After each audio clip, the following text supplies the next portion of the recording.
It feels as though the Chequers plan's on the table. The prospect of no deal is something that's worrying a lot of people.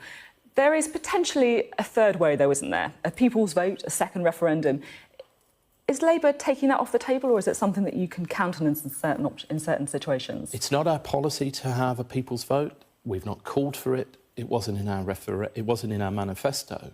But actually, as a result of last week, it seems to me that to take that off the table completely, when there might be a set of circumstances where Parliament cannot deliver a meaningful vote, would be a mistake. But we don't want that. We used to think of people's vote. We don't actually want that. What we want is what we've called for consistently for the last 2 years, which is a meaningful vote in Parliament.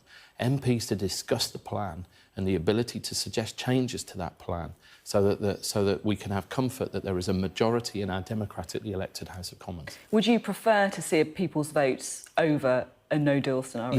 Yes, we would. No, well, over a no-deal. Sorry, yeah. I thought over a.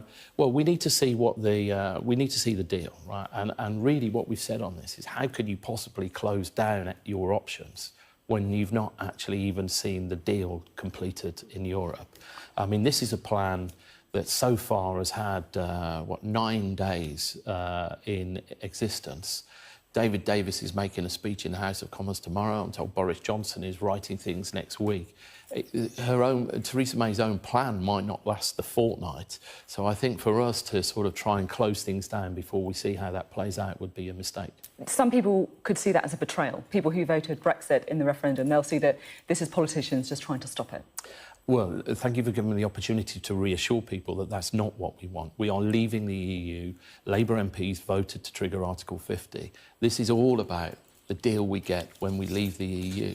And that's important because there are millions of families out there who need us to get a good deal. They want, we need to give them comfort in the workplace, the idea that they can still have economic prosperity and that generations to come will be able to find good and fulfilling work.